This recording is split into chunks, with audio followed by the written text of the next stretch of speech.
जी नाज़रीन, असां मौजूद आहियूं कराची प्रेस क्लब में, जिते पीपल्स लेबर ब्यूरो जे अॻुवाणनि तरफ़ां जो प्रेस कॉन्फ्रेंस कई वई आहे। उन्हनि जो चवणु आहे त अचो त उन्हनि खां मालूम कयूं त हू उन जे हवाले सां छा पिया चवनि।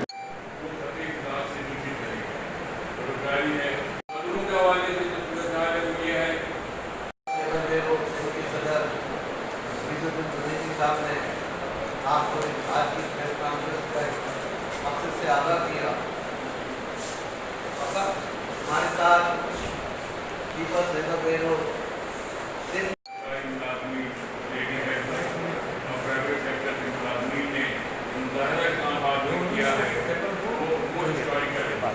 मोहम्मद असलम समूह कराची डिवीज़न जा सदर आहिनि। उन्हनि खां मालूम कंदासीं त मज़दूरनि जा छा मसइला आहिनि ऐं उन्हनि जे हवाले सां उन्हनि जो मौक़िफ़ कहिड़ो आहे। मौजूदा जेकी हुकूमत आई है तब्दीली के नाले ते वोट वरितो और वॾा वॾा वादा कया हुआ। 1 करोड़ नौकरियों, 50 लाख घर, बजाय नौकरी ॾियण जे घर ॾियण जे घर इन्हनि भॼिया। Empress Market, lighthouse, railway, रोज़गार के हवाले से जो इन इक़दामात आहिनि, रोज़गार जो तहफ़ुज़ है वो भी मानून का छिनी वरितूं आहिनि। जे तरीक़े से इन ऐलान हिकिड़ो कयो है कि 400 वफ़ाक़ी इदारा निजकारी के हवाले कया वेंदा। एर भी असांजा हाउस बिल्डिंग फाइनेंस कॉर्पोरेशन वारा दोस्त मुज़ाहिरा पिया करनि असांजी उते शिरकत। तो असांजो कम पीपल्स पार्टी, मज़दूरनि जी जमात, पीपल्स लेबर ब्यूरो, असांजा मुतालबात वफ़ाक़ी हुकूमत सां। वफ़ाक़ी हुकूमत पंहिंजे तब्दीली के नाले ते फेल थी चुकी है। असांजो मुतालबो ये फौरी तौर पे जो है वज़ीर आज़म इस्तीफ़ा दे, सीट छे, जान छे। इन जे लाइ कि पाकिस्तान की अवाम इन वक्त जी सूरत हाल पैदा थी है, ब वक्त की मानी के लिए भी परेशान थी वही है, बेरोज़गारी आम थी वही है, गरीब मानू जो न दरपदर थी वो है। तो असो यही मुतालबो है कि जो PDM जो वजूद आयो है इन मां पाकिस्तान के गरीब आवाम के लिए वजूद में आयो। और बिलावल भुट्टो जो उनकी क़यादत पे करे, बूँ जमात भी उन गॾनि। जो बिलावल भुट्टो 18 अक्टूबर जो जलसो रखो है, इंशाअल्लाह ताला तव्हांखे यकीन ॾियारां तो कि उनमें ज़्यादातर मज़दूर तबको और आम मानू भी शामिल थींदो। उन आम मानू में असांजी वो न आम मानू इन मौजूदा हुकूमत का इलाही बेज़ार है, इलाही तंग है। मेहरबानी।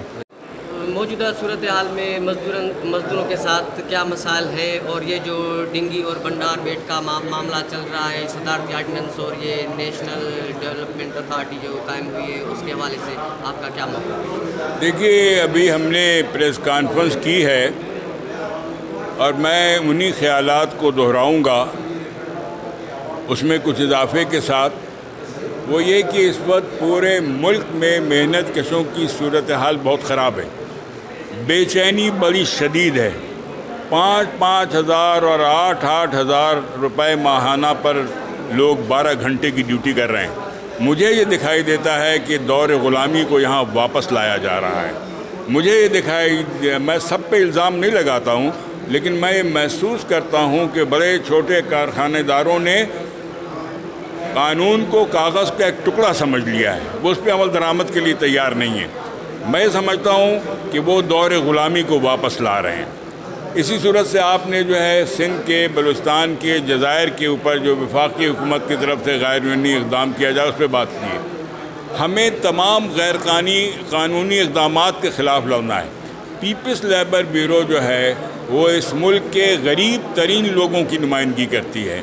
हम मेहनत कशों की नुमाइंदगी है। वो मेहनत कर सिंधी हो, बलोच हो, सराइकी हो, पंजाबी हो, पठान हो, महाजर, कोई भी हो, उर्दू स्पीकिंग कोई भी हो, जो इंसान है जिस पर जुल्म हो रहा है, हम उसके ख़ात्मे के लिए जद्दोजहद कर रहे हैं। और यही वजह है कि हम पीपल्स पार्टी के साथ खड़े हैं।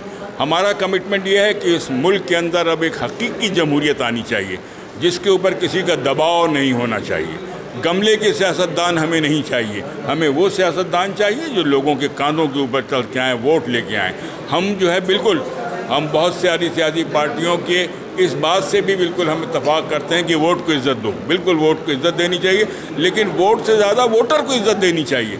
जो हमको वोट देता है वो गरीब आदमी है। आपको पता है कि आज गरीबों का क्या हाल है इस मुल्क के अंदर? गरीबों का ये हाल है कि आज वो जॉब के लिए निकलते हैं, उन्हें पता नहीं होता कि दूसरे दिन वो काम पे होंगे कि नहीं होंगे।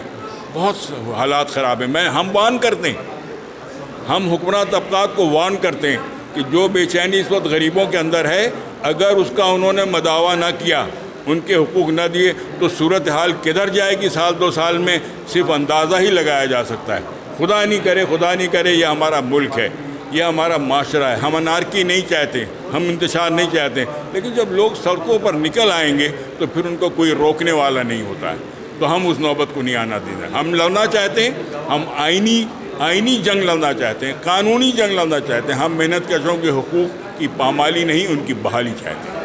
Thank you very much sir. जी नाज़रीन, अवां ॿुधो पीपल्स लेबर ब्यूरो जे सिंध जे सदर हबीबुद्दीन जुनैदी ऐं कराची डिवीज़न जे सदर मोहम्मद असलम समूह ऐं ॿियनि अॻुवाणनि जी गुफ़्तगू तव्हां ॿुधी। हुननि जो इहो मुतालबो आहे त वफ़ाक़ी हुकूमत फौरी तौर ते लेबर कानून ते अमल दरामद करे पंहिंजी प्राइवेटाइज़ेशन जी जेका पॉलिसी आहे उन्हनि खे रद्द करे ऐं सिंध जे मिल्कियतुनि ते ऐं ॿेटनि ते जेके कब्ज़नि जे लाइ जेको हुननि सदारती ऑर्डिनेंस जारी कयो आहे या जेका डेवलपमेंट अथॉरिटी जेका बणाई आहे उनखे फौरी तौर ते रद्द कयो वञे। ॿी सूरत में सिंध जा मज़दूर उन जे ख़िलाफ़ भरपूर तहरीक हलाईंदा ऐं रोडनि ते निकिरी ईंदा। कैमरामैन वहीद आज़ाद भुट्टो सां गॾु वहीद समो, कराची प्रेस क्लब।